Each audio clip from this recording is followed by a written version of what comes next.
Braedyn, coming off the bye week, how did this whole 2-week process kind of help you reset and maybe recalibrate getting the number one reps? Yeah, I think the bye week definitely came at a good time for us as a team. Definitely just tough loss at Alabama, tough watching Tyler go down and deal with that injury. But the bye week definitely gave us, a chance to get some more reps and look at USC for a couple weeks. And just gives us a chance to prepare longer than we would normally have to. And I definitely think that's going to be good when you have a new starting quarterback stepping in.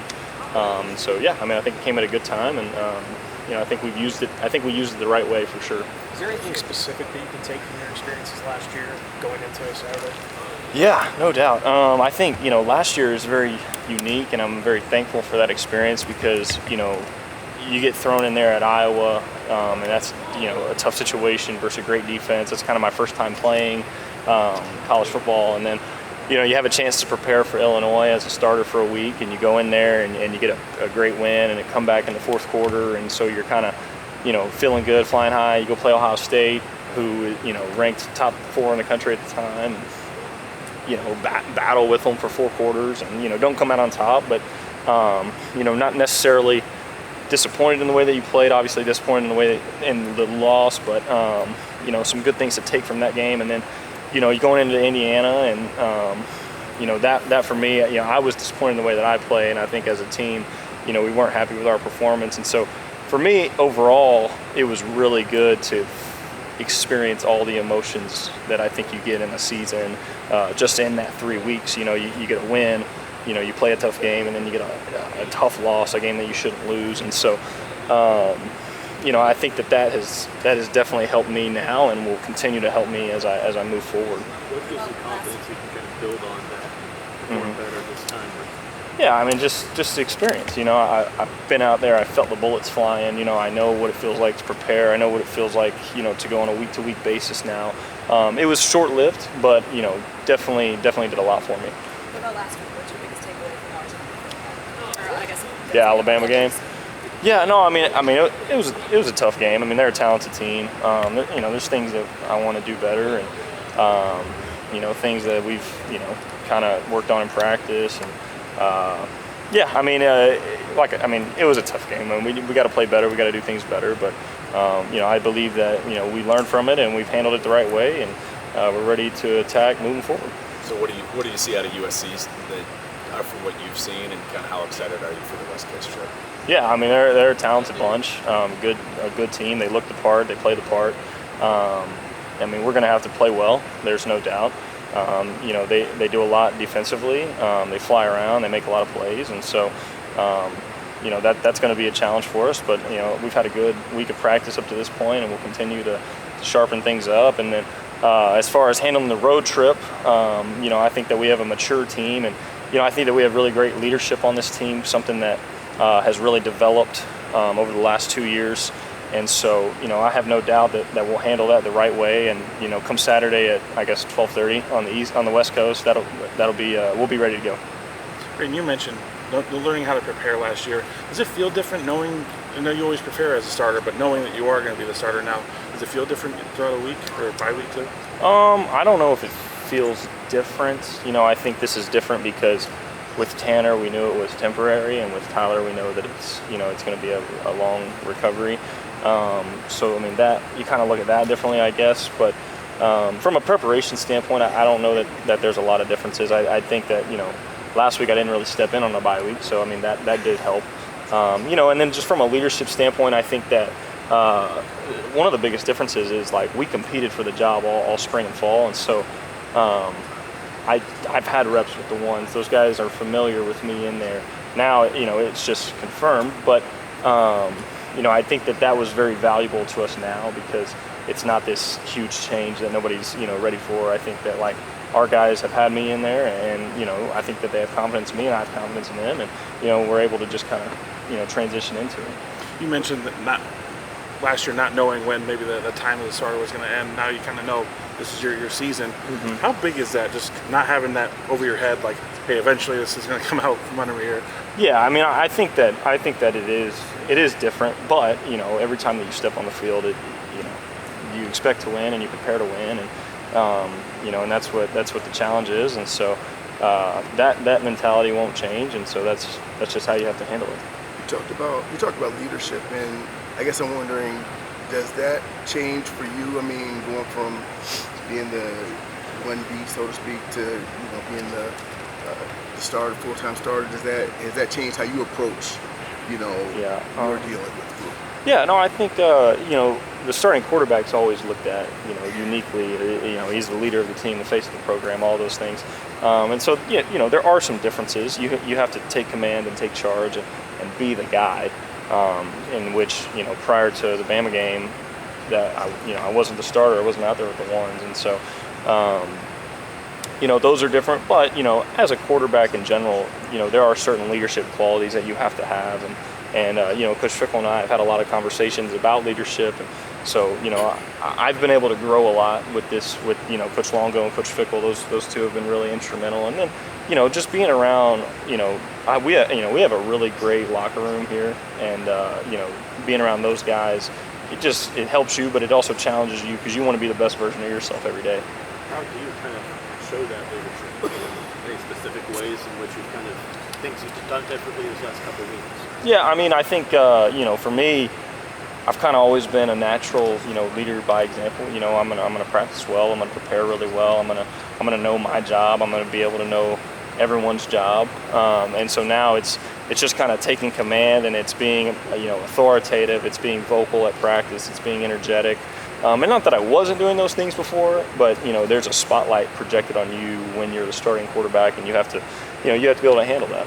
Braedyn, when we last spoke to you, you said one of your best areas is playing up tempo. Maybe with the bye week, do you think you guys have maybe been able to adjust a little bit to playing to your strengths a little more, and that might come out this week? Yeah, I think every coordinator is going to coach or call to the quarterback's strengths. I think that's always the goal. I think I've been in the system 2 years. I have a really good understanding of what we're doing and understanding of the X's and O's. And I think that utilizing some fast-paced stuff, that'll be a good deal for us moving forward. Not just with USC, but just in general. You mentioned the locker room. How did they give you confidence? I mean, I feel like we have good players, and I feel like I see what those guys do day in and day out. I know the hours they put in. I know how much they care. And I know that we've got a lot of team first guys in there. We talk about doing what's best for the team is ultimately what's best for you, and so I think we have a lot of guys that believe in that philosophy, and I think that it shows each and every day. Looking back at Alabama, it felt like the receivers had a lot of these one-on-one opportunities. Coach Fickle mentioned this week it's important to kind of win those one-on-one battles. Mm-hmm. Have you guys maybe, do you think the bye week has maybe helped with your chemistry when it comes to potentially winning some of those one-on-ones? Yeah, and I think that a lot of that it just has to be a mentality. It has to be an intelligently aggressive mentality. We don't want to be stupid, but we do want to be aggressive. And so when we have one-on-one, like we got to go make the play.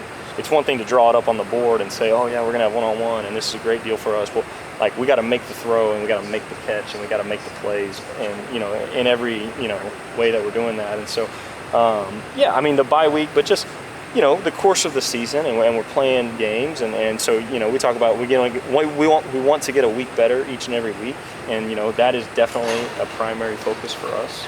And so I think that we're growing in those areas, and I think that we're seeing it on the practice field right now. When we talked to you for the first time after the job was announced that it was going to be Tyler's, you were pretty disappointed and honestly pretty down. You probably just dejected as we've seen you here. Now that you have this opportunity, have you been able to grasp how big an opportunity it is for you? Maybe at that point, maybe didn't think you were going to get it. Yeah, I think you always have to be prepared to play, and that's part of the role that I had. And I do know that this is an extremely great opportunity for me, and an opportunity to show what I can do, and I definitely don't take that lightly. So I'm thankful for it. I'm not you don't wish that Tyler goes down or anything like that.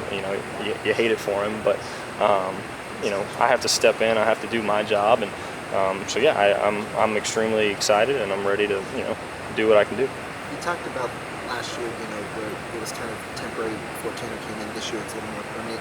Do you feel that there's maybe more pressure or more intensity in one situation compared to the other? I'm not sure. I mean, I think that it's hard to say just because, the season goes so fast and it's just a game by game, day by day. It's hard to look at, 3-4 months down the road, when you've got all these challenges right here in front of you. Do you have a take on In-N-Out versus Whataburger versus Culver's? Like, you kind of have the trio of you Well, had In-N-Out? I'm from Texas, so Right, Whataburger is, of course, number one. Number one is Whataburger is here, and then I would say Culver's is here, and then In-N-Out would be here. And I would hope that you guys let CJ know that too, being from California. So yeah, In-N-Out's definitely at the bottom of that list, but Whataburger is by far the top. I know you're doing everything in your power to make sure it doesn't happen, but if Mabry had to come in emergency duty, now that he's one injury away, where do you think he is for something like this going forward in Big Ten play?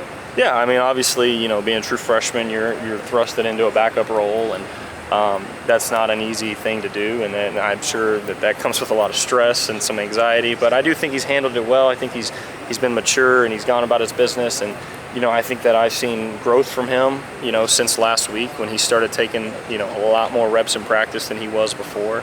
And so, yeah, I think he's doing good. I think he's getting better at a fast rate. And I think his confidence is building. I think that's a really important part about it. What are you saying to yourself? What do you believe about yourself? And so you see that in Mabry come out more and more when he's in there. And so I've been happy for him, and I think he's doing a good job. I'm not asking for a game plan or anything like that, but do things get added in and get taken out just based on who's playing quarterback, whether it's you or whether it's Tyler or even, I guess, Mabry at this point?